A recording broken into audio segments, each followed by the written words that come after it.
The lonely millionaire went to the blind date in his friend's place, but he didn't imagine that she had also been switched. Before we start the story, leave in the comments which city you're watching from. And at the end, don't forget to rate this story from 0 to 10. Enjoy the story, everyone. Nora Sullivan pushed open the door of Seattle's fanciest restaurant with the same energy of someone about to make a monumental mistake. And she was. She just didn't know it yet. The place was exactly the type of establishment that made Nora want to run away. Crystal chandeliers, waiters who looked like they were born in tuxedos, and a menu probably written in Latin just to intimidate normal people. She looked down at her own shoes, the only ones without holes in her closet, and took a deep breath. "Tessa Ramirez, you'll pay for this," she muttered under her breath. 40 minutes earlier, her friend and coworker had called in absolute panic. Her voice sounded like someone being chased by invisible bees. "Nora, I need you. It's a matter of life or extreme embarrassment." "Tessa, what did you do?" "I set up a blind date, and I can't go." Nora closed her eyes. "Why not?" "Because I found out he's a vegetarian." "So what?"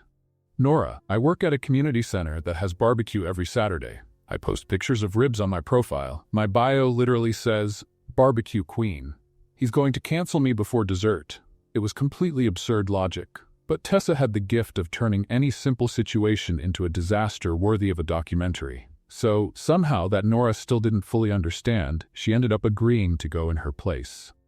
"Just so he doesn't get stood up," Nora repeated to herself as she crossed the dining room. "Just to be polite. Just to—" She stopped.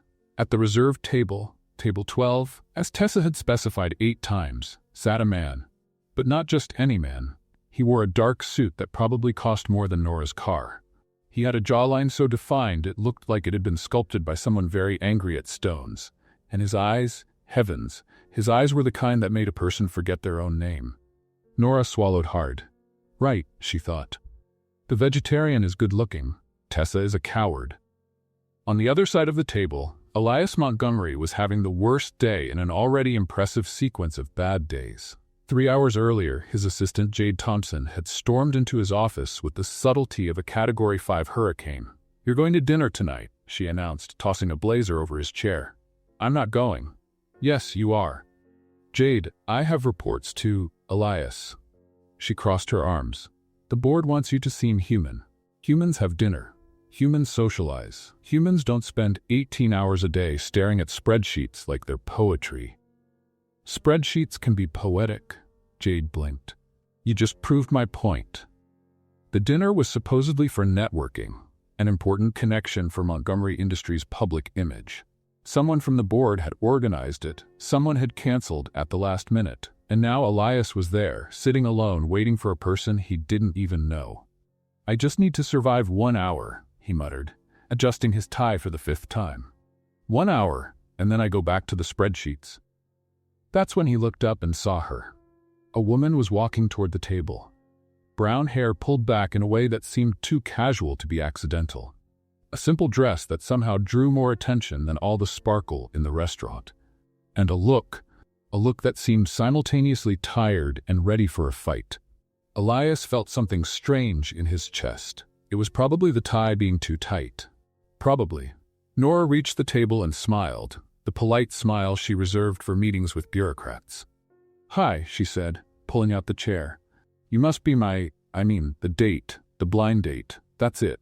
Elias frowned. "Blind date?" "Yes, the dinner that was set up." "I thought this was a networking meeting." Nora blinked. "Networking?" They stared at each other. The silence lasted exactly 4 seconds, but felt like an eternity. Nora felt her face heat up. Elias felt his tie tighten even more. "Wait," Nora said slowly. "Who set up this dinner with you?" "Someone from my company's board. I don't even know who, to be honest. My assistant organized everything." "And you came? Why?" "Because apparently I need to seem more human." He paused. Those were the exact words. Nora let out a laugh, a real laugh, not the polite kind. "Let me guess," she said, "you weren't supposed to be here." Elias stared at her. "You weren't supposed to be here either, were you?" The recognition was instant. Nora threw her head back and laughed. Elias, for the first time in months, felt the corners of his mouth rise against his own will. My friend panicked because she found out the guy was a vegetarian, Nora explained, wiping away a tear of laughter. She works at a place that does barbecue. Her social media bio says barbecue queen. She thought she'd get canceled. Canceled for eating meat?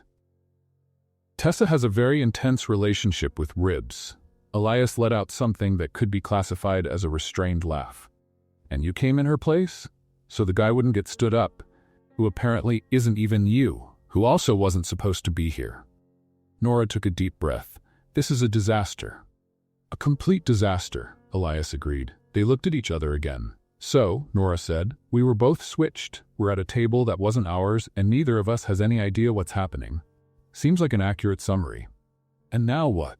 Elias looked at the menu, then at Nora, then at the menu again. Well, he said slowly, we're already here. The restaurant is expensive, and I really need to seem human to someone. Nora raised an eyebrow. Are you suggesting we pretend this catastrophic blind date is real? I'm suggesting we at least eat before we run away. She considered for a moment. Okay, she finally said, but only because I haven't had dinner at a place like this since... Never. I've never had dinner at a place like this. Elias nodded, trying to hide the fact that, for the first time in a long while, he didn't want to be anywhere else. The waiter appeared with the silent grace of a very well-trained ghost. May I bring the appetizers for the couple? We're not a couple, they both said at the same time. The waiter didn't move a muscle. Appetizers for the two separate individuals who coincidentally share a table? That's right, Nora confirmed. Exactly that. When he walked away, Elias leaned forward slightly. Do you always respond to waiters like that? Only when I'm nervous, Nora paused. Or on accidental dates with strangers in expensive restaurants. Does that happen often? It's literally the first time in my life. So you're nervous. Nora opened her mouth to deny it, but something in his look made her stop. There was a kindness there, hidden beneath layers of expensive suit and rigid posture. A genuine curiosity. She sighed. I had a long day, she admitted. A long week. A long month, actually. What do? I coordinate a community center in Greenwood. You know, workshops for kids, programs for seniors, neighborhood events. She hesitated. It's important, at least to me. Elias watched her. Her shoulders carried an invisible weight. He recognized it because his own shoulders did the same thing. It sounds important, he said. Really. Nora looked up, surprised by the sincerity. It is, she murmured. But it might end soon. A big company wants to tear down the building to build who knows what. Probably another luxury condo. Something crossed Elias's face, a shadow too quick for Nora to notice. That's complicated, he said, his voice slightly different. Complicated is an elegant word for I'm losing the battle of my life. She laughed again, but this time the sound was different. Tired. Elias felt the urge to say something, anything that could lighten that weight. But before he could speak, the waiter reappeared with 2 plates that looked like edible works of art. Appetizers, he announced, positioning the plates with surgical precision. For the 2 separate individuals. Nora looked at her plate, then at Elias, then at the plate again. This is a leaf, she said. A very pretty leaf, but still, a leaf. Elias almost choked. It's a sophisticated appetizer. It's a leaf with drops of something. Balsamic reduction. Drops, Nora repeated, of something. The waiter cleared his throat and disappeared with wounded dignity. Elias stared at her, trying to maintain his composure. Do you always criticize food like that? Only when I'm mentally paying for what I can't really afford. She stabbed the leaf with her fork. But since you're footing the bill for this date not date, I'll pretend I'm impressed. I appreciate the consideration. You're welcome. They looked at each other for a second longer than necessary, and then, without warning, they both started laughing. Not a polite laugh. A real laugh. The kind that makes your stomach hurt and your eyes water. Nora couldn't remember the last time she had laughed like that. And Elias didn't even know he was still capable of it. The waiter returned with 2 menus the size of encyclopedias. Nora opened hers and froze. The words seemed to have been written by someone who hated normal people. Do you know what an ancestral root consommé with concept foam is? She asked. Elias looked at his own menu. Concept foam isn't food. It's an existential crisis. Nora stifled a laugh. And look at this one. Carpaccio of marine memories. Memories. A fish. Maybe the fish had an interesting childhood. She closed the menu firmly. I'm going to order the most normal thing there is, if there is one. Good luck.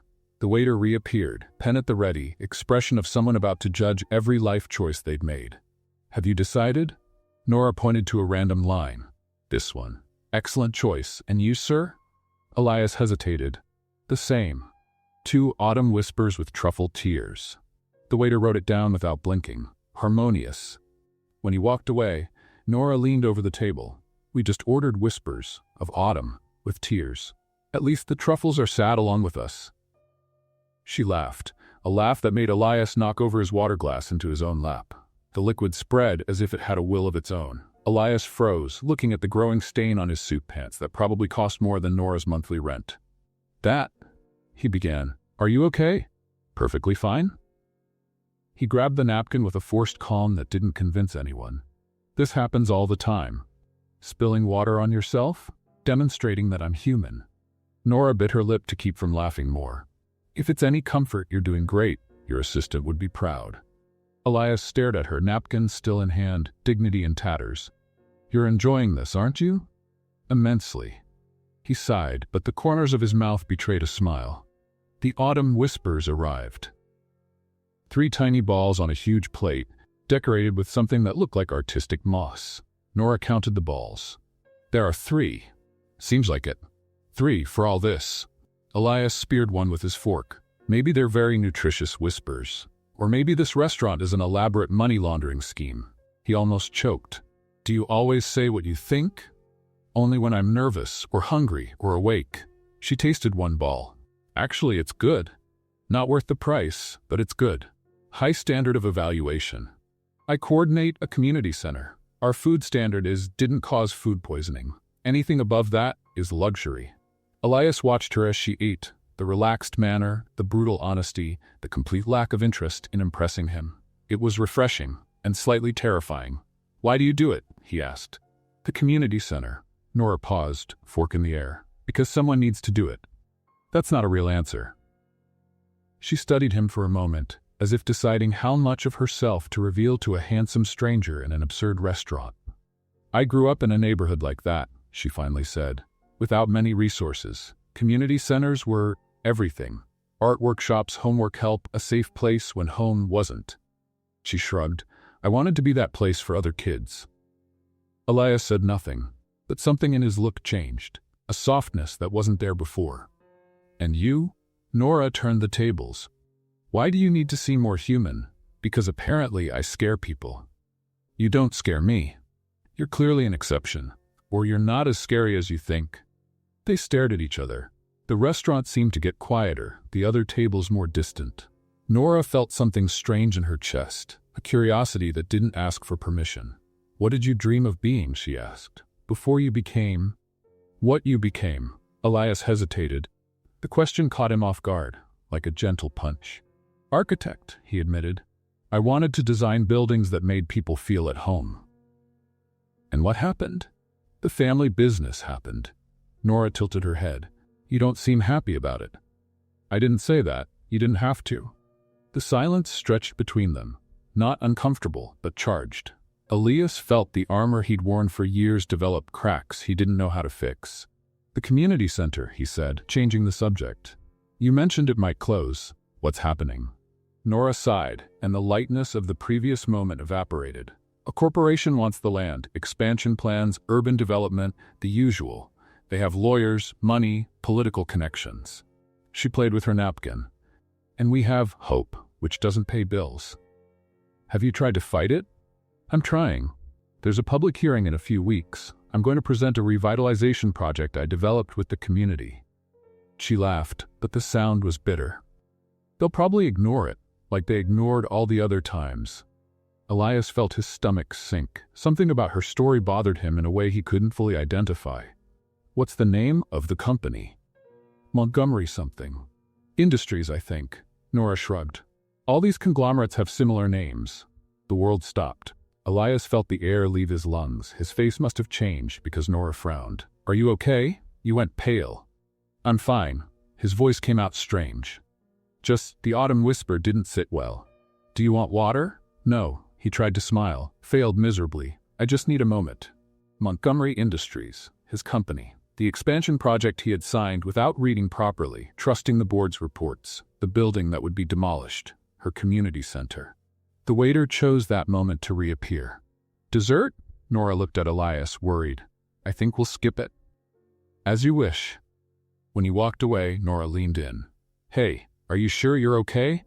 Elias stared at her. This extraordinary woman who fought for the impossible, who laughed at pretentious menus, who made him want to be better than he was. This woman whose life he was about to destroy without knowing it. I'm fine, he lied. And for the first time that night, Nora didn't believe him. The cold Seattle air greeted them like an elegant slap.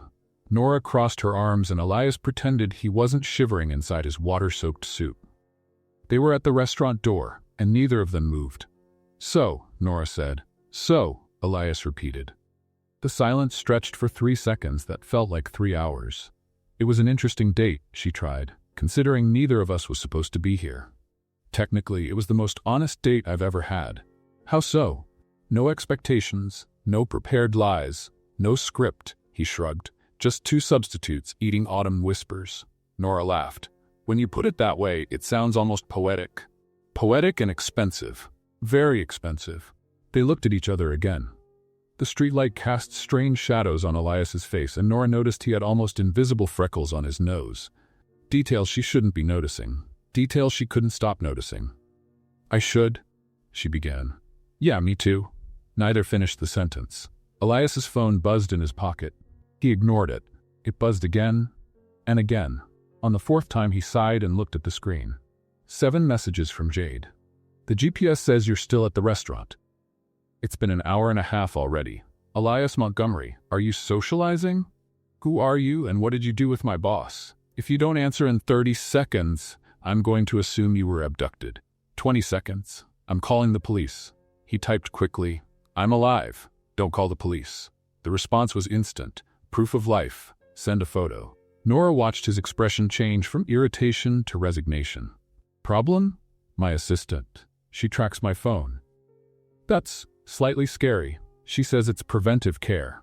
Preventive care is vitamin C. That's surveillance. Elias put away his phone. Jade has a very particular definition of professional boundaries. Apparently. The phone buzzed one more time. Elias didn't even look. She's going to continue, Nora observed. Until I get home, probably. You have an interesting life. I have an assistant with control issues. It's not the same thing. Nora took a step toward the street, then stopped. Elias made a motion to say goodbye, but the words got stuck. The space between them seemed to shrink without anyone moving. Hey, Nora said, her voice lower. Thank you. For the night, for the autumn whispers, for pretending this wasn't completely strange. It was completely strange. I know, but it was a good strange. Elias stared at her. She was too close now, or maybe he had moved closer without realizing it. The wind messed up her hair, and he had to fight the urge to brush it away from her face. Nora. Yes? He opened his mouth. Closed it. Opened it again. The right words didn't exist, or they existed, but he didn't have the courage to say them. How to explain that the night had been the best in years? How to say that she made him feel things he was sure he had permanently shut off? How to confess that his company was about to destroy everything she loved? Good luck, he finally said. With the community center, with the hearing. Her eyes lost some of their brightness. That wasn't what she expected to hear. Thank you, she murmured. The moment shattered like thin glass. Nora stepped back, then another step. I'm going to that way. She pointed vaguely to the left. Right, I'm going the other way. Right. Neither moved. We're not going, Nora observed. Seems like we're not. Why aren't we going? Elias swallowed hard. I don't know. It was a lie. He knew exactly why. And from the way she looked at him, Nora did too. But sometimes the truth is too heavy for a restaurant sidewalk at 10 at night. Bye, Elias, she said, using his name for the first time. The sound did something strange to his chest. Bye, Nora. She turned and started walking. He stood still, watching, unable to move. 10 steps, 20, 30. Nora didn't look back, and Elias didn't call her back. On the opposite sidewalk, far enough not to be seen, Nora finally stopped. She took a deep breath. The cold air filled her lungs, but didn't erase the warm feeling that refused to go away. A smile appeared. Small, involuntary, kind of silly. Well, she murmured to herself. A stranger in a ridiculous restaurant, a date that shouldn't have happened, a night that shouldn't have meant anything. So why couldn't she stop smiling? Nora shook her head and kept walking. She'd probably never see him again. Didn't even know his last name, didn't have his phone number. It was just a funny story to tell Tessa tomorrow. That's all. It had to be just that. On the other side of town, Elias got in his car and sat in the parking lot for 5 whole minutes. His phone buzzed nonstop. Jade, obviously. He ignored it. Something had changed that night. Something he couldn't name, but felt like a crack in concrete. Small, almost invisible, but impossible to ignore. Nora Sullivan, a woman who laughed at expensive menus and fought for the impossible and looked at him as if she saw something beyond the suit and the title. And he was about to destroy everything she loved. Elias started the car and drove home, the weight of guilt already forming in his chest. When he got to the apartment, the first thing he did was open his laptop and look for the expansion project documents. The name was there, in bold letters, Greenwood Community Center, scheduled for demolition, and right below it, his own digital signature. The laptop screen glowed in the dark apartment like a silent interrogation. Elias had been sitting on the couch for 40 minutes, staring at the same document without blinking. His signature, his name, his company, Nora's community center. This can't be right, he murmured, scrolling down the page. But it was. Every line, every paragraph, every legal clause confirmed the same thing. He had approved the demolition of the Greenwood Community Center 3 months ago. He didn't even remember signing it. There were so many documents per week. Dozens, sometimes hundreds. The board sent them, he approved them, the company moved forward. That's how it worked. That's how it had always worked. Until now. Elias closed his eyes and saw Nora's face. The way she talked about the center, as if it were an extension of herself. The passion in her voice, the exhaustion in her shoulders, the stubborn hope that refused to disappear. And he was destroying all of that with a signature he didn't even remember making. The intercom rang at 11:30 at night. Elias frowned. Nobody visited without warning. Nobody visited, period. Mr. Montgomery? The doorman's voice sounded hesitant. Miss Thompson is coming up. I didn't authorize. She said it was a medical emergency. What medical, Emmer? The door opened before he finished the sentence. Jade entered like a hurricane in pajamas and indignation, holding her phone like a weapon. You're alive, she exclaimed. Obviously. Then why didn't you answer my messages? Because there were 11. In 1 hour. 14, I counted. She stopped in the middle of the room, looking around. Why are you in the dark? Why are you looking at your laptop like it just ended your marriage? I'm not married. Exactly. The laptop ended a marriage that doesn't even exist. That's impressive. Elias sighed. Jade, what are you doing here? Checking if my boss had a nervous breakdown after socializing for the first time in 3 years. She threw herself on the couch beside him. And apparently I was right, because you look like someone who just found out Santa Claus doesn't exist. Santa Claus doesn't exist. See? Nervous breakdown. Jade peeked at the laptop screen. Greenwood Community Center, she read aloud. Scheduled for demolition. Digital signature of. She stopped. Oh. Yeah, you signed this, apparently. Do you remember signing it? No. Jade leaned back on the couch, processing. So you approved the destruction of a community center without knowing it, and now you're having an existential crisis at 11 at night? 11:30. The precision doesn't help Elias. He rubbed his face with his hands.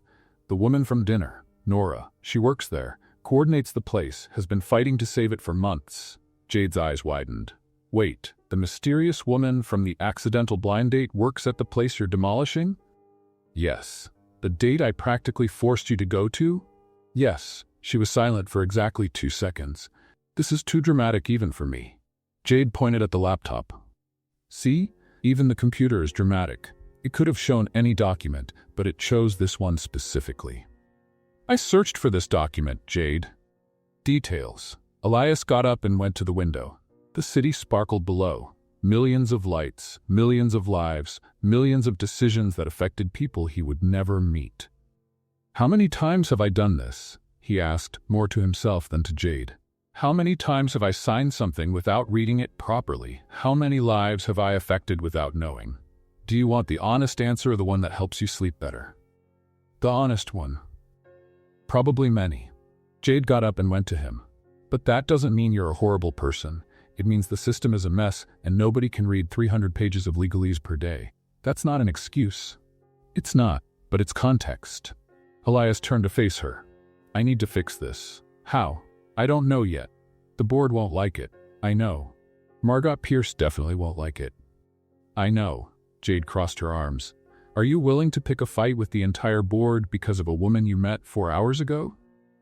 Elias thought about Nora, about her smile, her laugh, the way she looked at him as if she saw something beyond the CEO, beyond the last name, beyond the money. It's not just because of her, he said. It's because it's right.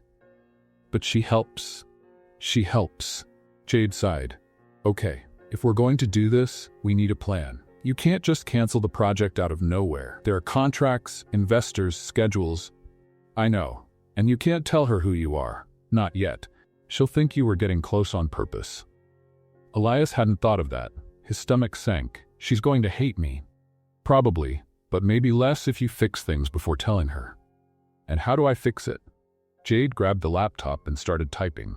First, we find out everything about this project. Who approved it, who profits, what the loopholes are. Then, we find an alternative that makes financial sense. The board only understands money. And if there's no alternative, there's always an alternative. You just have to be creative. She looked at him. You're still the CEO. Your voice carries weight. Use it. At 2 a.m, the apartment was covered with printed papers, notes, and empty coffee cups. Jade had left an hour ago, but Elias couldn't sleep. He was looking at a photo of the community center on the website. Children smiling, elderly people playing cards, a colorful mural painted on the outside wall. It was everything his company wasn't. Chaotic, imperfect, full of life. And he was about to erase it from the map. His phone buzzed. A message from Jade. Found something interesting. The revitalization project that City Hall ignored? It was filed by someone named Nora Sullivan. It's been archived for weeks. Elias felt his heart tighten. She was fighting. Alone. Against him. And didn't even know it. Elias Montgomery couldn't concentrate for 3 days. And that was a problem, because concentration was basically the only thing he knew how to do. 9 o'clock meeting. Thought about Nora. 11 o'clock report. Thought about Nora. 1 o'clock lunch. Didn't eat lunch because he was thinking about Nora. Are you okay? Jade asked for the 10th time that morning. I'm fine. You've been staring at the same page for 20 minutes. I'm analyzing. It's a restaurant menu. Someone sent it by mistake. Elias looked down. It really was a menu, from an Italian restaurant he'd never heard of. I knew that, he lied. Jade crossed her arms. You need to resolve this situation. What situation? The situation where you turned into a lovesick corporate zombie. I'm not in love. You sighed 11 times during the budget meeting. I counted. It was a long meeting. It was about spreadsheets. You love spreadsheets. Elias had no arguments. At 4 p.m, he did something he had never done before. He left the office without warning. Jade nearly had a heart attack when she saw the empty chair. The Greenwood Community Center was 20 minutes away by car, in a neighborhood that Elias probably would never have visited under normal circumstances. The streets were narrower, the buildings lower, and there was a different energy in the air. Less rush. More life. He parked across the street and watched. The center was an old red brick building with a colorful mural on the side showing children holding hands around the world. The windows were open, and sounds of laughter escaped to the sidewalk. Elias took a deep breath and crossed the street. The inside was chaotic in the best possible way. In one room, children painted on makeshift easels. In another, a group of elderly people played dominoes with the intensity of a championship final. In the hallway, teenagers rehearsed a choreography that seemed to involve a lot of arm movements and little coordination. Nobody wore suits. Nobody seemed stressed. Nobody checked their phone every 30 seconds. It was like another planet. Are you lost, young man? Elias looked down. A girl of approximately 7 years old stared at him with the authority of a miniature CEO. Not exactly, he said. You look lost. And serious. Are you the serious computer guy? What? The teacher said a serious computer guy was coming to fix the internet. She assessed him from top to bottom. You look serious, and you smell like an office. Elias didn't know if he should be offended. I'm not the computer guy. Then why are you here? Good question. I'm getting to know the place, he tried. Why? Because someone told me it was special. The girl considered the answer. It really is special. There's a snack at 4:30. Do you want to stay for the snack? Elias ended up staying for the snack. It wasn't exactly what he had planned, but the girl, whose name was Sophia and who had very strong opinions about everything, basically dragged him to the activities room. The snack was cookies with juice. The cookies were clearly homemade and slightly burnt. The juice was from a box. It was the best meal Elias had had in weeks. Did you like it? Sophia asked. Very much. Miss Martha made them. She burns everything, but we pretend it's good because she's nice. That's very kind. It's strategy. If we complain, she stops making them, and burnt cookies are better than no cookies. Elias laughed. A real laugh, the kind that came from deep down. You're very smart, Sophia. I know. That's when he saw her. Nora was in the next room, helping a group of children with a science project that involved a lot of cardboard and even more tape. She wore a center t-shirt and jeans, her hair pulled back in a messy bun, and was laughing at something one of the children had said. Elias froze. She was even more beautiful like this, in her element, surrounded by the chaos she loved, completely unaware she was being watched. His heart did something strange. A leap, a stumble, something hearts normally shouldn't do. Do you know Nora? Sophia asked, following his gaze. Sort of. She's the best. She taught me how to make a baking soda volcano. It made a huge mess. Sophia smiled at the memory. It was amazing. Elias kept watching. Nora crouched down to be at a child's level, explaining something with infinite patience. Then she got up and ran to help an elderly person who had knocked over their domino pieces. Then she went back to the science project, all in a continuous flow of movement and care. It was exhausting just to watch, and she did that every day, by choice, out of love. Elias looked around, the peeling walls that someone had tried to brighten up with drawings, the mismatched chairs, the old but functional equipment. It was imperfect. It was real.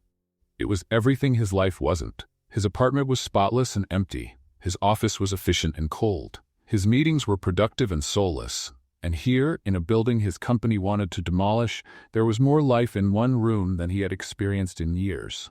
The guilt came back with full force. Serious guy? Elias looked at Sophia. Yes? Why are you sad? I'm not sad. Yes, you are. Your eyes got different. Children noticed everything. I just realized something, he said. Good thing or bad thing? I still don't know.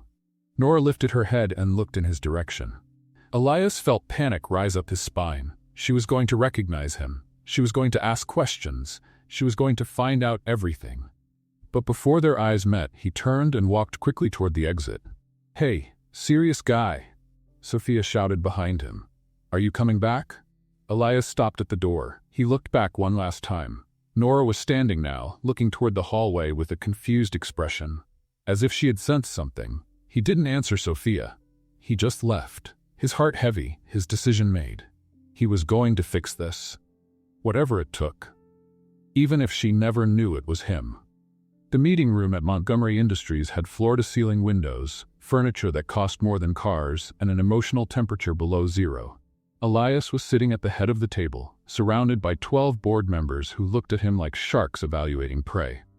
Margot Pierce occupied the chair to his right. Strategic position, calculated smile.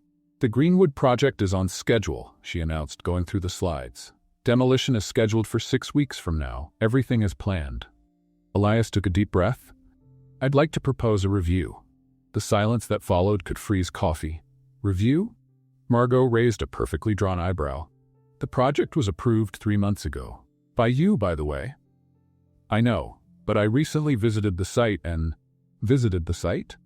Another board member, a man named Henderson, leaned forward. Why? To understand the real impact of the demolition.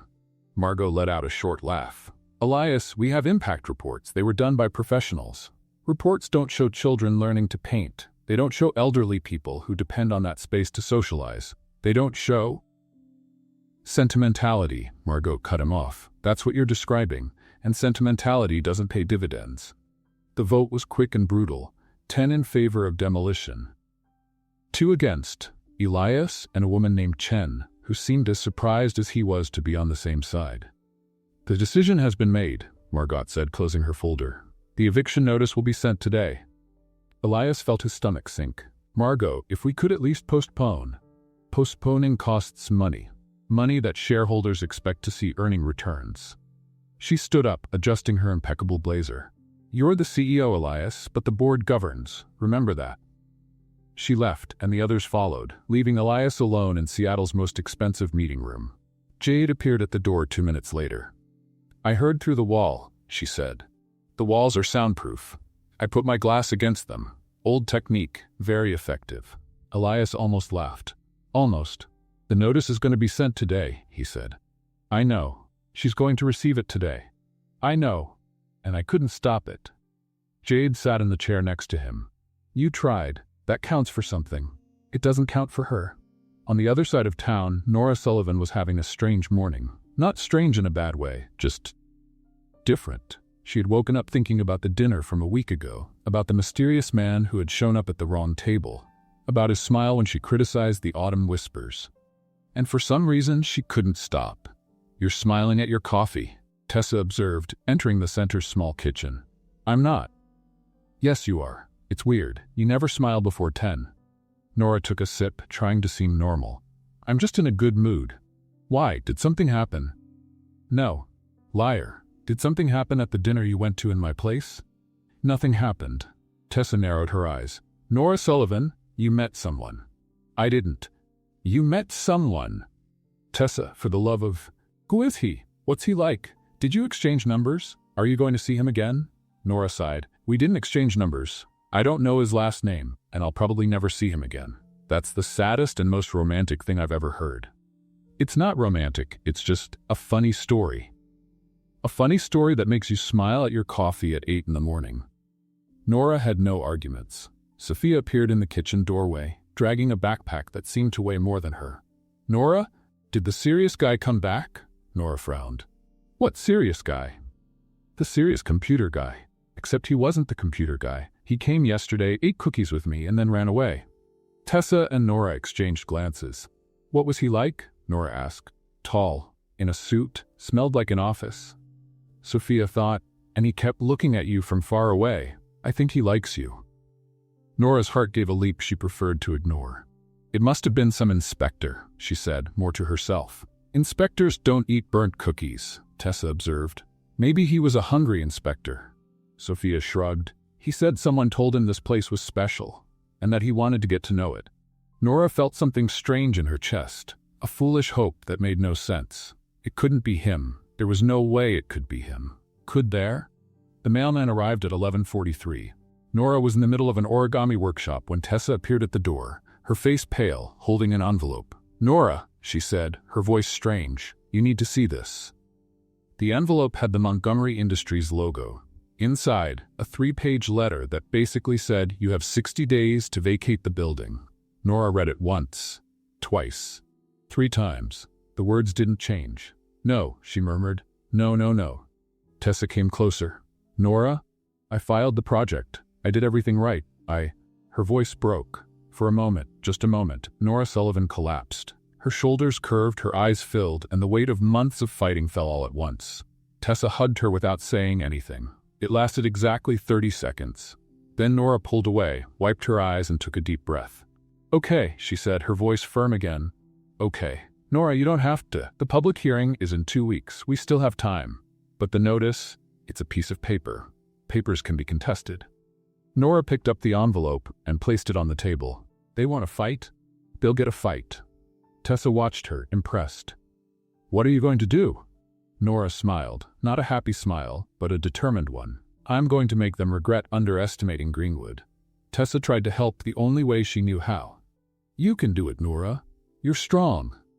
You're a social justice warrior. Nora stared at her. What was that? A motivational speech. It was terrible. I know, but it's what I've got. Despite everything, Nora laughed. And somewhere in the city, Elias Montgomery looked out the office window, not knowing he had just declared war on the only woman who had made his heart beat differently in years. The Seattle City Hall auditorium hadn't seen this many people since the paid parking controversy in 2019. Every seat was occupied, people squeezed into the hallways, and someone had brought a sign that said, "Greenwood Lives," in red letters that seemed to have been painted with anger. Nora Sullivan was backstage, holding her notes as if they were a life vest. "You're looking green," Tessa observed. "Thanks for the support." "It's a pretty green. Matches the nervousness." Nora took a deep breath. 2 weeks of preparation, sleepless nights, a revitalization project she had rewritten 7 times until it was perfect. Everything came down to the next 15 minutes. "What if I forget everything?" she asked. "You won't forget. What if I faint? Then it'll be much more memorable." "Tessa, I'm trying to help." The auditorium buzzed with conversation. Greenwood residents occupied the front rows, elderly people who had been coming to the center for decades, parents with children in their laps, teenagers who had learned to dance in Nora's workshops. In the back row, a group in dark suits stood out like ink stains on white paper. Miss Martha, the lady with the burnt cookies, nudged her husband. "Look at that. The money crowd arrived. These rich folks think we're scenery," he grumbled. "Poor neighborhood decoration. Expensive decoration, at least. Look at the size of those watches." A woman in the front row turned around. The gray-haired one looks like he swallowed a lemon. "That's their standard. They call it a business expression. Looks like constipation." Muffled laughter ran through the rows. The hearing mediator, a man named Peterson, who seemed to have been born bored, banged his gavel. "Order, please. We will begin the public hearing on the future of the Greenwood Community Center." He adjusted his glasses. First presentation, Nora Sullivan, representing the community. Nora walked to the podium. Her legs were shaking. Her heart was racing. 200 pairs of eyes watched her. She looked at her notes, then at the audience, then at her notes again, and then she did something she hadn't planned. She put the papers in her pocket. "I prepared a speech," she began, her voice firmer than expected. It had statistics, financial projections, impact studies, all very technical and impressive. Pause. "But you didn't come here for numbers. You came because Greenwood is your home." A murmur of approval ran through the room. 12 years ago, I was a child who had nowhere to go after school. My mother worked 2 shifts. My father had left, and the community center gave me a place." She looked at Miss Martha. "It gave me people who cared. It gave me hope that I could be more than my circumstances." Miss Martha discreetly wiped her eyes. "Today, 300 children use our space every week. 80 elderly people participate in activities. 20 teenagers found jobs through our programs." Nora took a deep breath. "This doesn't show up in profit reports, but it shows up in transformed lives." She pulled out a tablet and projected images on the screen behind her. "This is the revitalization project I developed with the community. We're not asking for money. We're only asking that you don't destroy what took us decades to build." The images showed the renovated center, vibrant colors, expanded spaces, community garden, technology area for young people. "We can make this work. We just need a chance." Nora fell silent. The silence lasted 3 seconds. Then the audience exploded in applause. Peterson banged his gavel repeatedly. "Order, order." It took a full minute for the noise to die down. "Impressive presentation, Miss Sullivan." He consulted his list. "Now, the floor goes to the representatives of Montgomery Industries." The atmosphere changed instantly. Margot Pierce stood up from the back row, smoothing her blazer as if preparing for battle. She walked to the podium with the confidence of someone who had already won before starting. "Thank you, Mr. Peterson." She smiled, a smile that didn't reach her eyes. Miss Sullivan's presentation was emotional, moving even. The word sounded like an insult, but business doesn't run on emotion, it runs on numbers. Margot projected her own slides. "The Greenwood land is valued at $12 million. The development project will bring 500 jobs to the region. Tax revenue will increase by—" "Taxes don't hug children," someone shouted from the audience. "Order." Peterson banged the gavel. Margot continued, unmoved. "The revitalization project presented by Miss Sullivan is admirable, but financially unfeasible. Who would pay for the renovation? Who would cover the operational costs? Hope doesn't pay bills. Nora felt her stomach sink. Montgomery Industries is committed to Seattle's progress, Margot concluded. And progress, sometimes, means leaving the past behind. She returned to her seat, leaving a heavy silence in the air. Peterson cleared his throat. We will now open for questions from the City Council. If I may, Margot interrupted, I'd like to present our final documentation. Signed contracts, pending approvals, demolition schedule. She handed a thick folder to the mediator. I believe this concludes the discussion. Nora felt the floor disappear. The residents murmured, restless. Miss Martha was crying openly now. Tessa gripped Nora's hand tightly. The documentation appears to be in order, Peterson said, leafing through the pages. If there are no formal objections? It's not over, Nora said, her voice firm despite the desperation. The community has the right to respond. We have lawyers reviewing the clauses. We have... Miss Sullivan. Margot interrupted her with false kindness. You fought well, but some battles simply cannot be won. The auditorium fell silent. Nora looked at the faces around her, hope turning into defeat, faith draining away. This was it. They had lost. Then the back doors opened with a crash. And Elias Montgomery walked in. Elias Montgomery was standing at the auditorium entrance, and the world seemed to have frozen around him. 200 heads turned at the same time. Murmurs exploded like sparks. Margot Pierce went so pale she looked like she had seen a ghost, which in a way was true, the CEO himself. There, without warning. This wasn't on the schedule, she hissed to the lawyer beside her. I know. Why is he here? I don't know. In Elias's pocket, his phone buzzed. A message from Jade. I just saw from GPS that you entered City Hall. What are you doing? He ignored it. Another message. Elias Montgomery, if you're about to do something dramatic, at least warn me so I can prepare the press release. Ignored again. Third message. Act natural. For God's sake, act natural. He almost laughed. Natural was the last thing he could be at that moment. Nora Sullivan couldn't breathe, couldn't think, couldn't do anything but stare at the man walking down the center aisle of the auditorium as if the entire place belonged to him. It was him, the man from dinner, the man with the autumn whispers, the man who had made her laugh for the first time in months and then disappeared without a trace. And he was. Montgomery, Tessa whispered beside her, eyes wide. Nora, he's a Montgomery, the Montgomery. The floor seemed to disappear. The serious computer guy, the man Sophia said watched her from afar. The stranger who wanted to get to know the place because someone said it was special. It was him. It had been him all along. And now he was there, walking toward the stage, probably to deliver the final blow. Elias felt every pair of eyes like needles. The walk to the front of the auditorium seemed to last forever. His shoes made a ridiculously loud sound in the silence. Someone coughed. A child asked, Mommy, who's the man? And the mother told her to be quiet. Margot recovered from her surprise and intercepted his path. Elias, she said quietly, smiling for the cameras while speaking through her teeth. What do you think you're doing? My job. Your job is to support the board. My job is to lead the company, which, as far as I know, still has my name on it. He walked around her and kept going. Margot stood there, mouth open, not knowing how to react. In the audience, Miss Martha nudged her husband. Think they're gonna fight? I hope so. I brought popcorn. You brought popcorn to a public hearing? It's been in my pocket since the movies yesterday. Elias reached the podium. Peterson, the mediator, looked like he was about to have a nervous breakdown. Mr. Montgomery, this is a public hearing. You can't just... I'm the CEO of the company involved in the dispute, Elias said calmly. I have the right to speak. Well, technically, but the protocol? The protocol allows interested parties to speak. I'm an interested party. Peterson looked at his papers as if they could save him. They couldn't. Proceed, he sighed. Elias turned to the audience and met Nora's eyes. She was in the third row, pale, lips parted, a mixture of shock and something else. Something that looked like betrayal. He swallowed hard. Busca na web. My name is Elias Montgomery, he began, his voice echoing through the auditorium.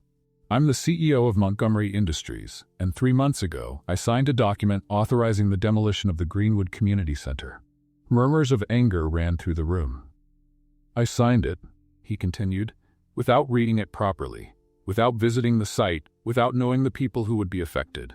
Because it was just another paper in a pile of papers, and I had more important things to do. Nora frowned, confused. That was a mistake I intend to correct. The silence now was different, tense, expectant. Margot stood up. Elias, the board already voted. The board voted based on incomplete information, he interrupted her.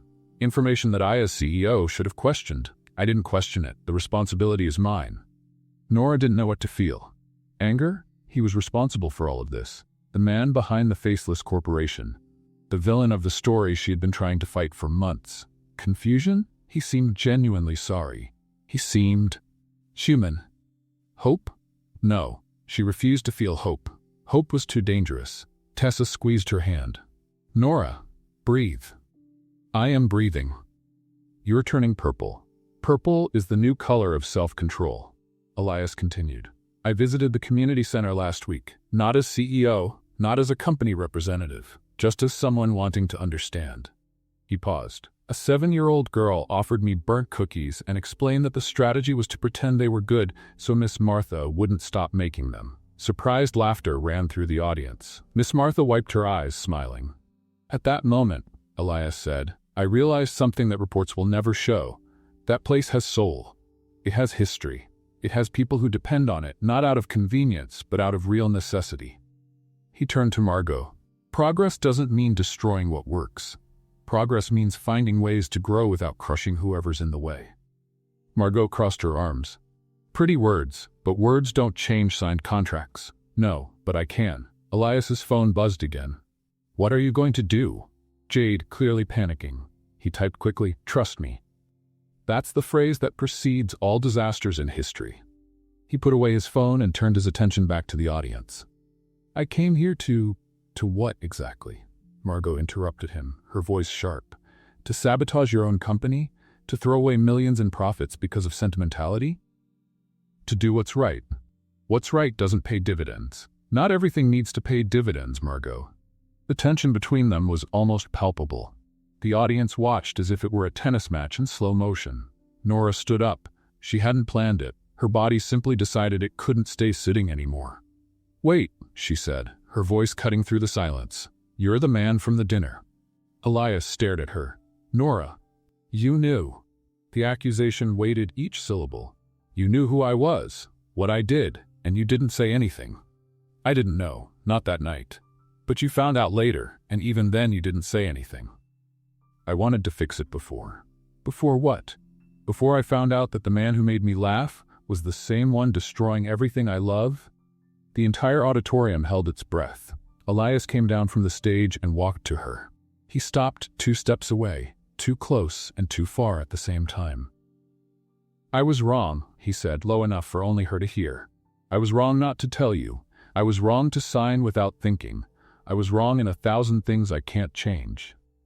Then why are you here? Because some things I can still fix. His eyes were sincere, desperately sincere. And Nora hated the fact that even now, even knowing who he was, a part of her still wanted to believe. Peterson cleared his throat. If we could, resume order. Nobody paid attention. Mr. Montgomery, Margot said, her voice icy. If you don't have anything concrete to offer, I suggest you stop wasting everyone's time. Elias turned to her and smiled. It wasn't a happy smile. It was the smile of someone about to flip a table. Actually, Margot, I have something very concrete. He returned to the podium and pulled a folder from his jacket. I've spent the last 2 weeks reviewing contracts, consulting lawyers, and finding viable alternatives. He opened the folder. What I have here is a proposal that will change everything. Margot went pale. What proposal? Elias looked at Nora, then at the audience, then at the mediator. A proposal that needs to be heard. He placed the documents on Peterson's table, and the entire auditorium leaned forward, waiting. Peterson leafed through the documents with trembling hands. The entire auditorium seemed to lean forward, as if gravity had changed direction. Margot Pierce was tapping her foot on the floor, a nervous tic she would never admit to having. This is ridiculous, she whispered to the lawyer beside her.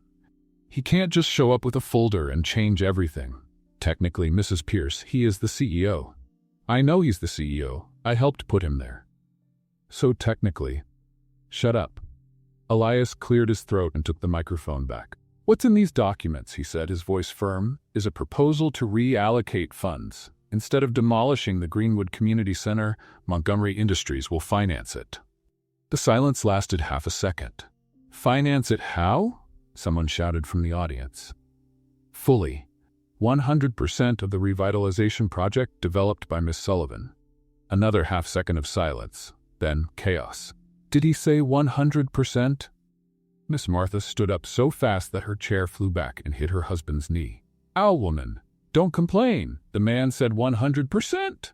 I heard, but my knee didn't need to participate in the celebration." In the back row, a group of teenagers started clapping rhythmically. One of them started a shout of "Greenwood" that spread like a virus. Within seconds, half the auditorium was chanting along. Miss Martha's husband, the same one who had brought popcorn, threw what was left up in the air like confetti. "I knew this popcorn would be good for something. Good for something. You said it was left over from the movies." "And it was, but now it's victory popcorn." Peterson banged his gavel with the energy of someone trying to put out a fire with a matchstick. "Order, please, we need order." Nobody cared about order. Sophia, who had appeared from some mysterious place, as children tend to do, climbed on a chair and started jumping. "We won! We won!" "Sophia, get down from there!" shouted a woman who was probably her mother. "No, I'm celebrating." "You can celebrate on the floor." "Celebrating on the floor isn't real celebrating." Margot crossed the aisle and stopped in front of Elias, her eyes flashing. "You can't do this," she said through her teeth. "The board approved the demolition. There are contracts, investors, schedules. There are also fund reallocation clauses for community development," Elias responded calmly. "Article 7, Section 3, Paragraph 12 of the corporate bylaws. As CEO, I have the authority to activate these clauses unilaterally." Margot blinked. "You memorized the bylaws?" "I memorized the useful parts." "This is a coup. This is leadership. Similar words, different meanings." Jade, who had managed to get into the auditorium during the chaos, appeared beside Elias holding her phone like a weapon. "Press release in 3, 2, 1, sent." She smiled. "Done. Now it's official, and it's on all the news sites." Margot turned purple. "You did what?" "My job, Mrs. Pierce. They call it public relations." In the middle of the crowd, Nora Sullivan still hadn't moved. Tears were running down her face without her noticing. Around her, people were celebrating, shouting, hugging each other, but she seemed to be inside a bubble of silence. The center was saved. Her project would be funded. Years of fighting, sleepless nights, doors slammed in her face, ignored emails, lost hearings. It had all been worth it. And the person responsible was the man she had met at an accidental dinner. The same man who had spilled water on his own lap trying to look confident. The same man who 2 weeks ago was her faceless enemy. She didn't know if she wanted to hug him or send him to hell. Maybe both. Tessa appeared out of nowhere and hugged her hard enough to break ribs. "Nora, we did it!"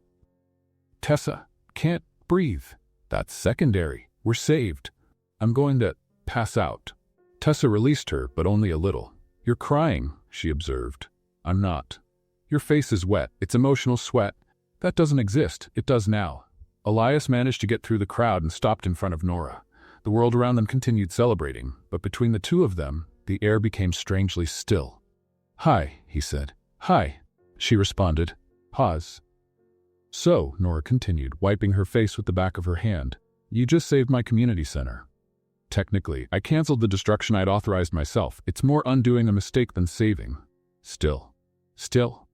They stared at each other. Tessa, realizing she was in the way, moved away discreetly, but not before giving Nora a thumbs up that was anything but discreet. "I'm still angry with you," Nora said. "I know. You lied. I omitted. It's different." "No, it's not. You're right. It's not." Nora crossed her arms. "And now, what happens? Now we work together on the revitalization project. If you want. Work together. Yes, you and me. That's the idea." "The man who almost destroyed my center, and the woman who almost had a nervous breakdown trying to save it?" Elias shrugged. "When you put it that way, it sounds like a terrible idea." "Because it probably is." "Probably." Pause. "But I have good ideas for the technology area," he added. "And you clearly need someone who knows how to use spreadsheets." Nora almost laughed. "Almost. Are you trying to convince me with spreadsheets? Is it working?" "Maybe." Miss Martha appeared out of nowhere and hugged them both at the same time. "You two, my heroes, come have dinner at my house." "Miss Martha, you don't need to. I insist. I'll make my special cake." Elias and Nora exchanged glances. "Is the cake burnt too?" Elias whispered. "Everything she makes is burnt," Nora whispered back. "It's a tradition." "I see. Pretend it's good?" "Survival strategy." Miss Martha dragged them toward the exit, completely ignoring Peterson, who was still trying to officially close the hearing. "The session is anyone listening to me?" Anyone? Nobody was. Outside City Hall, the Seattle night sparkled with the city lights. Nora stopped on the steps and took a deep breath. The cold air filled her lungs, and for the first time in months, she didn't feel the weight of the world on her shoulders. Elias stopped beside her. "Thank you," she said, without looking at him. "For what? For fixing your mistake?" "It was the least I could do. It was more than most would do." They stood in silence for a moment, watching the Greenwood residents descend the stairs in celebration. "So," Elias finally said, "we're going to work together." "Seems like it. Do you still want to punch me?" Nora considered the question, just a little bit. "I can live with that." She finally looked at him. And despite everything, despite the anger, the confusion, the whirlwind of emotions, she smiled. "Don't push your luck, Montgomery." "Never, Sullivan." And as they descended the stairs together, Nora realized something she didn't expect. For the first time in a long while, she was excited about the future, even if that future included the most complicated man she had ever met. The meeting table at the community center had never seen so much tension over a paint color. Nora held a teal-blue sample as if it were the most precious thing in the world. Elias held a charcoal gray sample with the conviction of someone defending a noble cause. Between them, a cardboard mock-up of the revitalization project awaited its fate. "Blue," Nora said. "Gray," Elias said. "Blue conveys warmth. Gray conveys sophistication. This is a community center, not a law office. Law firms use black. Gray is sustainable technology." Nora narrowed her eyes. "Are you trying to turn my center into a commercial for your company?" "I'm trying to keep it from looking like an aquarium." "Aquariums are cool. For fish." Tessa, sitting in the corner of the room pretending to work, raised her hand. "Can I suggest a third option?" "No," they both said at the same time. She lowered her hand. "Got it. Continue the marriage." "It's not a marriage," Nora protested. "It's a professional discussion," Elias completed. "Professional discussion about blue and gray. That's lasted 40 minutes. Tessa went back to looking at the computer. Totally normal. 5 days had passed since the hearing. 5 days of meetings, planning, and discussions about every detail of the revitalization project. 5 days of Nora and Elias working side by side, trying to pretend there wasn't a strange electricity in the air every time they got too close. They were failing miserably. "Look," Nora said, placing the paint sample on the table, "we can settle this in a civilized way." "I'm listening." "Vote. The community decides." Elias considered. "Fair, but if they choose gray..." "They won't choose gray." "You don't know that. I've known this community for 12 years. They're not going to choose the color of a hospital. Gray isn't hospital color. Hospitals use white. Gray is white that gave up on living." Elias opened his mouth, closed it, and for a second it looked like he was going to laugh. He held back at the last instant. "You're impossible," he said. "Thank you. I practice." Jade appeared at the door carrying coffee and skepticism. "Still fighting over the color?" "We're not fighting," Elias said. "We're debating," Nora completed. "Debating. Of course." Jade distributed the cups. "I brought decaf for both of you. You clearly don't need more energy." Nora took the coffee and took a sip. "This isn't decaf." "No, but the faces you made were worth the lie." Elias stared at her. "You just admitted you lied." "I work for a CEO. Adapting the truth is part of the package." "It's not. It should be. It would make everything more efficient." Tessa, from across the room, raised her own cup. "I like her." Jade smiled. "The feeling is mutual." Nora looked from one to the other. "Why does it feel like you're plotting something?" "Because we are," Jade said simply. "But don't worry, it's for your own good." "That's scary." "It's efficiency." Similar words. After coffee, they returned to the mock-up. Elias leaned over the table to point out a detail in the technology area. Nora leaned in to see better, and, without meaning to, their hands landed on the same spot on the paper. The touch was brief, maybe half a second. but it was enough to make them both freeze. "Sorry," Nora said, pulling her hand back. "No, I was just looking." "Me too." They stared at each other. The air became strangely charged. Tessa coughed, loudly, very loudly. "I'm going to get more coffee," she announced, standing up. "Jade, come with me?" "I just brought coffee." "Then let's get cookies." "We don't have cookies." "Let's buy cookies." "The nearest store is." Tessa pulled her by the arm. "Let's go, now." The two left, leaving Nora and Elias alone with a cardboard mock-up and attention nobody had asked for. "So," Nora said, trying to seem casual, "the technology area." "Yes, the technology area." "You were saying something about computers." "Was I?" "I don't know. You were pointing." "Oh, yes." Elias looked at the mock-up as if seeing it for the first time. "I was thinking we could have a programming room for teenagers, teach skills that can become careers." Nora relaxed a bit. Work was safe territory. "That's actually a good idea." "You sound surprised." "I am surprised. Your ideas usually involve more gray." "This one doesn't involve gray." "That's why it's a good idea." Elias rolled his eyes, but he was smiling. They worked in silence for a few minutes. It was strange, Nora thought, how silence with him wasn't uncomfortable.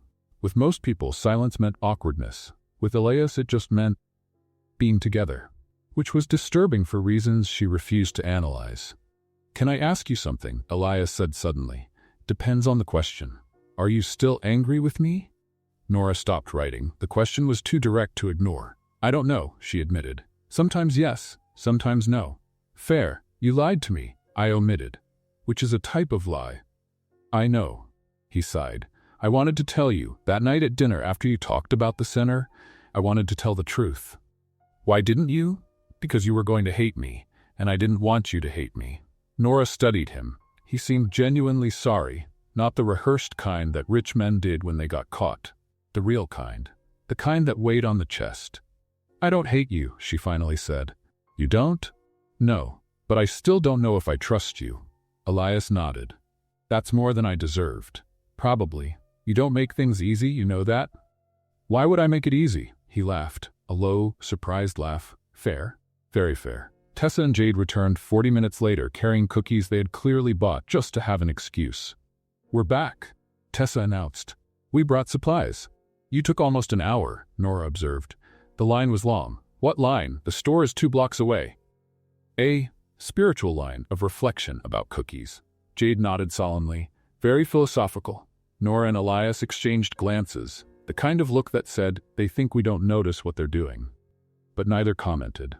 By the end of the day, the mock-up was almost complete. The technology area had space for 20 computers. The art room had large windows for natural light. The community garden had spiral-shaped beds. And the wall color still hadn't been decided.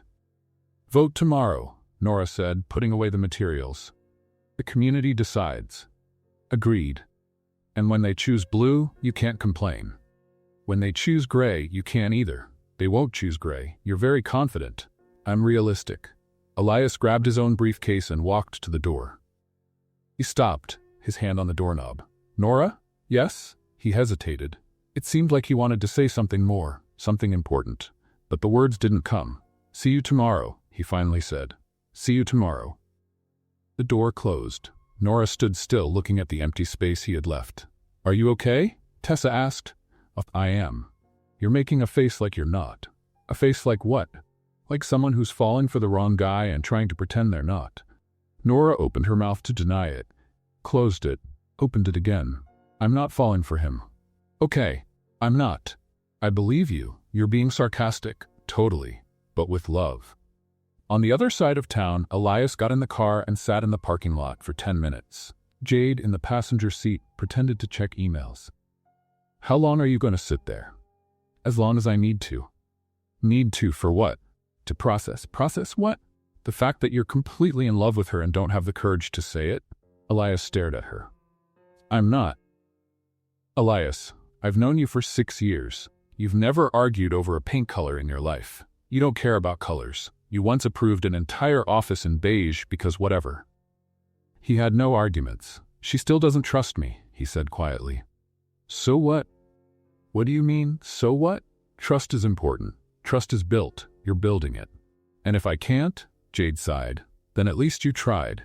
But something tells me she's as scared as you are. Elias looked out the window. The Seattle lights sparkled on the horizon. You think so? I know so. Women know these things. That's a stereotype. It's a universal truth. Now start this car before I freeze. That night, on opposite sides of the city, two people stared at the ceiling, unable to sleep. Thinking about the same thing, the same person, and the terrible fear that what they felt was too real to ignore. The vote for the color had begun, and to the surprise of both Elias and Nora, the community chose green. Not blue. Not gray. Emerald green, to be exact. A suggestion from Sophia that won unanimously because, according to her, green is the color of plants, and plants are cool. Nora and Elias stood side by side, staring at the voting results as if they'd been collectively slapped. Green, Nora said. Green, Elias repeated. We argued for 40 minutes over nothing. Technically, we debated. We debated over nothing. Sophia walked past them with a victorious smile. Adults complicate everything. You should have just asked the kids from the start. Miss Martha, behind her, shrugged. She has a point. A week after the historic vote, the renovation was officially underway. Workers came and went, walls gained new life, and the community center buzzed with activity. Nora and Elias had fallen into a strange routine of working together. Meetings in the morning, inspections in the afternoon, discussions about details at the end of the day. It was productive. It was professional. It was absolutely maddening. Because every time their eyes met, the air got heavier. Every time their hands almost touched, Nora's heart raced. And every time Elias smiled, that restrained smile that seemed reserved just for her, Nora temporarily forgot how to form sentences. Tessa had started taking notes, literally. In a little notebook. What are you writing? Nora asked one afternoon. Nothing. Tessa, scientific research about unresolved romantic tension. You two are a fascinating case study. I'm going to burn that notebook. I have a cloud backup. On Friday, the storm arrived. The Seattle sky darkened at 5 in the afternoon as if someone had turned off the sun. By 6, the rain began. Not regular rain, but the kind that made it seem like the entire ocean was falling from the sky. Tessa left at 5:30, before the worst started. See you Monday. Don't do anything I wouldn't do. What does that mean? Elias asked. It means she's giving us permission for basically everything, Nora murmured. At 7, when they tried to leave, the parking lot was flooded. At 7:15, all of Seattle lost power. At 7:30, Nora and Elias were officially trapped. Well, Nora said, looking out the window at the downpour, this wasn't on the schedule. Elias checked his phone. Jade says the forecast is 3 more hours of storm. The electric company has no timeline for restoring power. So we're stuck here. Seems like it. Alone. Apparently. In the dark. Technically, I have my phone flashlight. Nora stared at him. Are you trying to be funny? I'm trying not to freak out. Humor helps. They found flashlights in the supply closet, 4 to be exact, all working by some miracle. Nora turned one on and lit up the main room. Shadows danced on the freshly painted green walls, creating strange shapes. Looks like a horror movie, she observed. Or an adventure. You're too optimistic. You're too pessimistic. I'm realistic. Realistic, pessimistic. Nora pointed the flashlight at his face. Careful, Montgomery. I have the light source. I have the power here. Elias raised his own flashlight. Now we're on equal footing. Is that a threat? It's a negotiation. They sat on the floor of the art room, backs against the wall, flashlights between them, creating a circle of light in the middle of the darkness. The rain beat against the windows like insistent music. The wind howled outside, and inside the silence was almost palpable. You know what we could do? Nora said. What? Shadow theater. Elias frowned. Shadow theater? Yeah, with your hands. On the wall. She positioned the flashlight and made a vague shape with her fingers. Look. A dog. Elias tilted his head. It looks more like a camel with spine problems. It's an artistic dog. It's an artistic disaster. Then do better. Elias grabbed his flashlight and positioned his hands with excessive care. The result was a shape that didn't look like anything recognizable at all. What is that? Nora asked. A rabbit? Where are the ears? They're conceptual ears. Nora burst out laughing. Conceptual ears don't exist. They exist on my rabbit. Your rabbit looks like a potato with depression. Elias tried to keep his composure, but laughter escaped. Low at first, then looser. Nora joined in, and for a moment the two of them sat there, laughing at poorly made shadows while the storm roared outside. When the laughter subsided, the silence that remained was different. Softer, more intimate. "Can I tell you something?" Elias said, his voice low. "Depends on what it is. I've never done this before." Shadow theater? Being stuck in a storm with someone. He paused. Being stuck anywhere with someone, actually. My life has always been very controlled.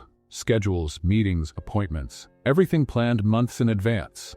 Nora watched him.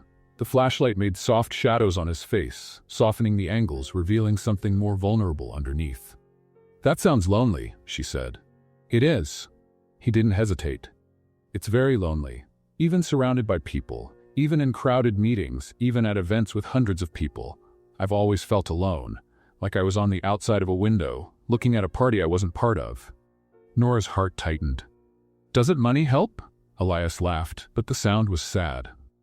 "Money complicates things. You never know if people like you or what you can give them. After a while, you stop trying to figure it out. It's easier to stay alone than to risk it." The rain kept falling. The wind kept howling. But inside, something had changed. "I'm afraid to trust," Nora said suddenly. Elias looked at her. "After my father left, after watching my mother destroy herself trying to hold everything together alone, I learned that people leave, always, so it's better not to expect them to stay." "That's very sad." "It's reality. It doesn't have to be." Nora turned her face to look at him. He was closer than she'd realized, or maybe she had moved closer without noticing. "How do you know?" "I don't know. But I want to believe that some people stay. The right ones, the ones who are worth it. And if they don't stay, then at least you tried. At least you really lived, instead of just watching through the window." The silence stretched. The flashlights created their own world around them, a cocoon of light in the middle of the darkness. Nora realized she was holding her breath. "Elias?" "Yes?" "What are we doing?" He didn't answer with words. Instead, he raised his hand and touched her face. A light touch, almost a question. Nora closed her eyes. When his lips met hers, it was as if the storm outside had gone silent, as if the entire world had stopped to make room for that moment. The kiss was soft at first, hesitant, two people too afraid of hurting or being hurt. But then it was as if all the barriers they had built simply crumbled. Nora felt tears in her eyes and didn't know if they were from joy or fear or relief, maybe all three. When they separated, they stayed with their foreheads touching, breathing the same air. "That was," she began. "Yes," he agreed. "We should. Probably." But neither of them moved. And outside, as if the universe was approving, the rain began to ease. Monday arrived with sun, clear skies, and two adults acting like teenagers who don't know what to do after their first kiss. Nora arrived at the community center at 8 in the morning. Elias was already there, pretending to examine a plant in the corner of the room as if it were the most fascinating object in the universe. "Hi," she said. "Hi," he responded without taking his eyes off the plant. "That plant is plastic." "I know. How long have you been looking at it?" "Since you walked in." "That's 3 seconds. 3 very intense seconds." Tessa noticed in approximately 12 minutes. "What happened?" she asked, appearing beside Nora with the subtlety of an elephant in a china shop. "Nothing." "Liar. You're both acting strange." "We're not." He greeted the plastic plant when he arrived. "The plant, Nora," he said good morning to it. Maybe he likes plants. "It's plastic." "Plastic plants deserve respect too." Tessa narrowed her eyes. "Something happened the night of the storm." "Nothing happened. You were stuck here for hours, alone, in the dark." "So what?" "We worked." "Worked?" "Yes. In the dark." With flashlight, Tessa crossed her arms.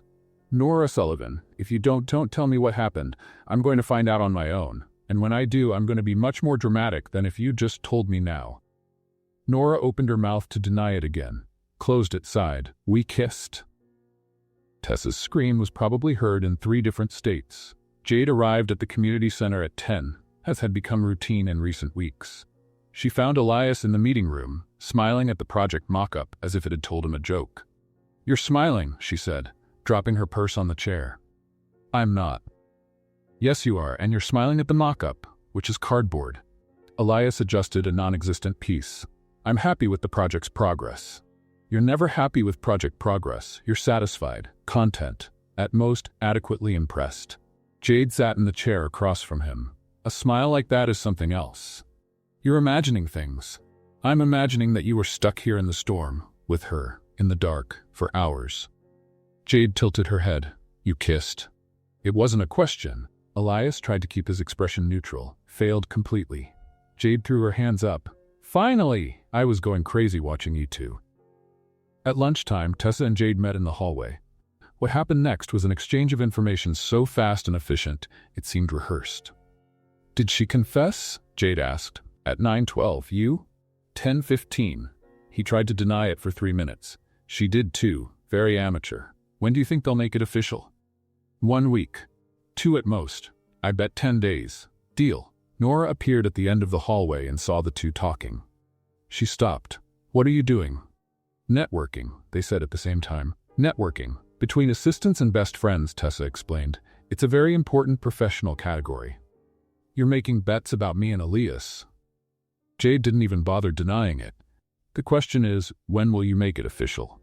We don't even know what we are yet. 2 people who kissed during a storm and now can't look at each other without smiling like idiots. Tessa counted on her fingers. That has a name. It starts with dat and ends with ing. You're both impossible. We're efficient. They're different things. In the afternoon, when Nora and Elias finally were alone in the meeting room, the tension was almost palpable. So, Nora said. So, Elias repeated. We should talk about the kiss. Yeah.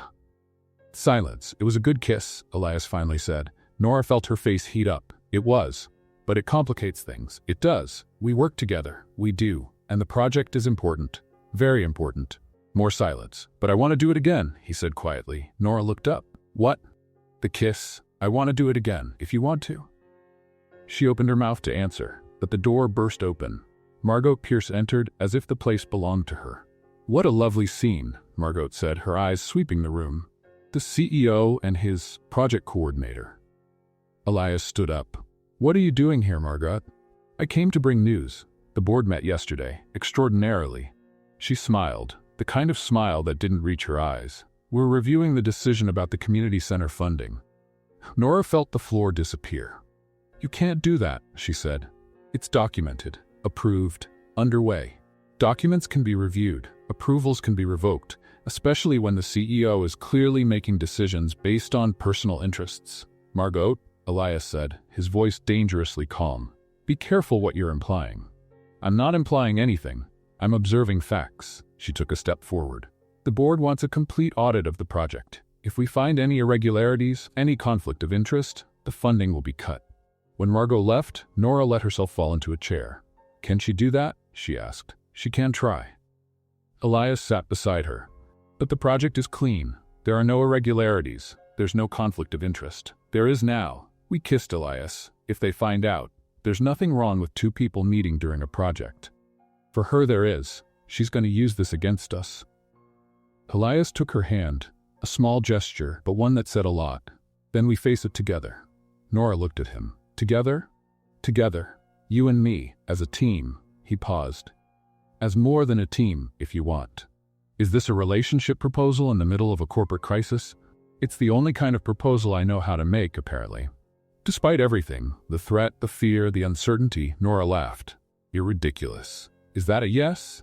It's a let's survive this first and then we'll talk. Can I consider it a probably yes? You can consider it a shut up and kiss me before I change my mind. Elias didn't need to hear it twice. Tessa and Jade returned together 10 minutes later. They had clearly planned the timing. They found Nora and Elias holding hands, analyzing documents with the determination of 2 lawyers before a trial. Okay, Jade said slowly. What happened? You're too serious for people who just got together. Margot is trying to take down the project, Elias summarized. And you're holding hands because we also decided to date, Nora completed. Tessa blinked, then blinked again. Wait, both things at the same time? Crisis and dating? Efficiency, Elias said. Jade and Tessa exchanged glances. I like them together, Jade decided. They're crazy, but they work, Tessa agreed. Who won the bet? Nora asked. Nobody. You were faster than we expected. They worked until midnight, reviewing every document, every contract, every comma in the project. When they finished, They had a complete file against any accusation Margot could invent. And they had something more, a certainty that didn't exist before. "Ready for tomorrow?" Elias asked at the center's door.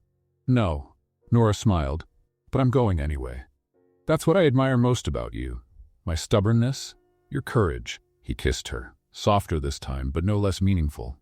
And Nora realized that, for the first time in a long while, she wasn't afraid anymore. Not of trusting, not of falling, not of loving. Tomorrow would be a battle, but at least it wouldn't be alone. The audit lasted 3 weeks. 3 weeks of reviewed documents, tense meetings, and Margot Pierce scouring every penny of the project as if she'd find hidden gold. She found nothing. Not a comma out of place, not a penny unexplained, not a shadow of irregularity.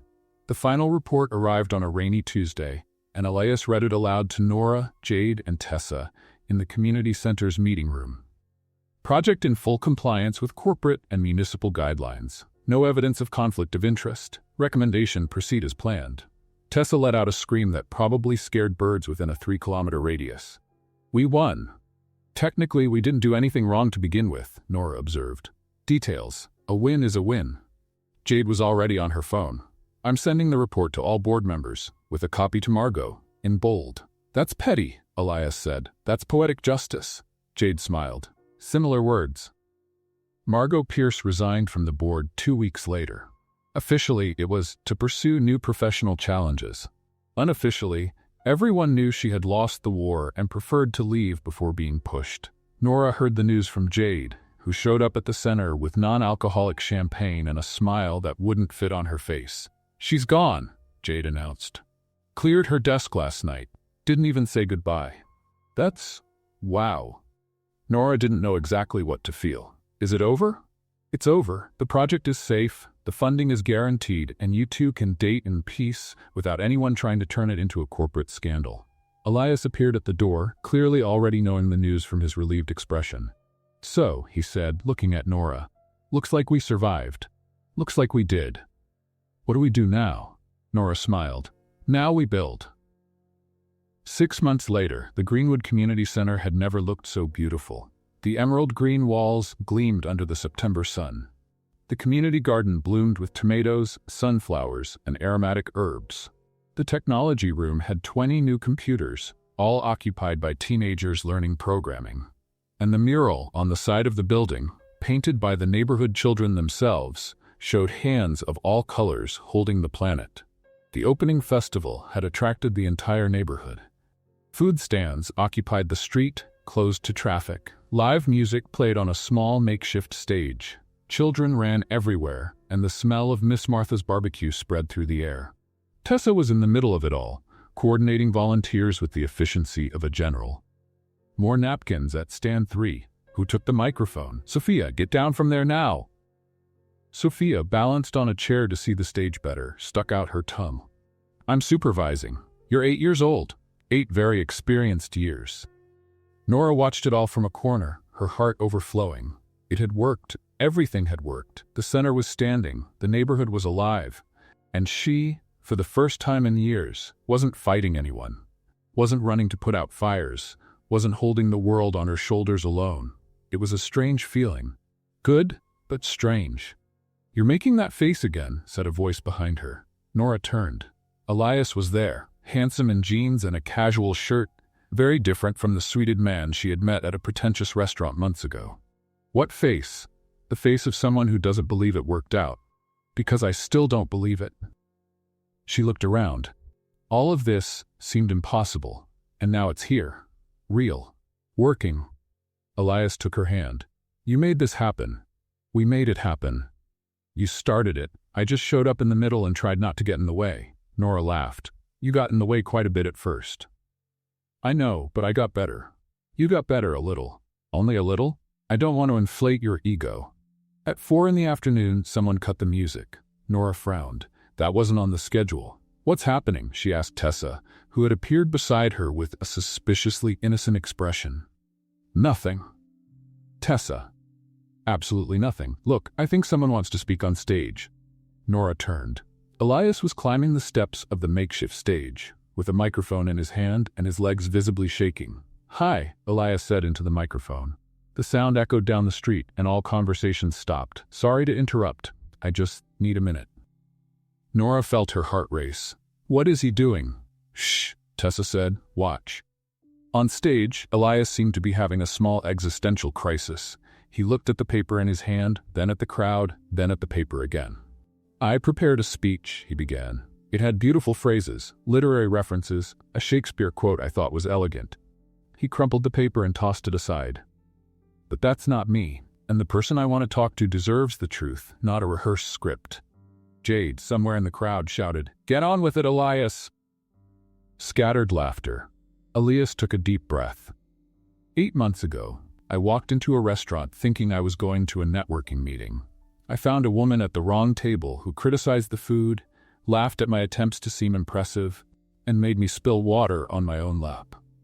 More laughter. Nora felt her face burn.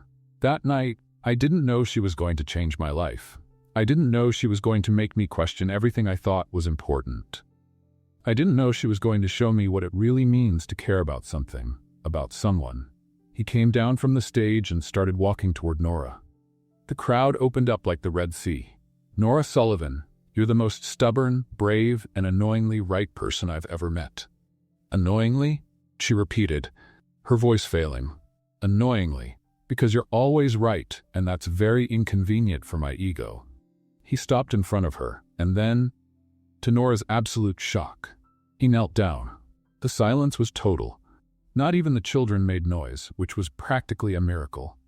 Elias pulled a small box from his pocket. His hands were shaking so much he almost dropped it. "I'm not perfect," he said. "I make mistakes. I shut down. I sometimes still say good morning to plastic plants when I'm nervous." "That's true," Jade confirmed from somewhere. "I saw it.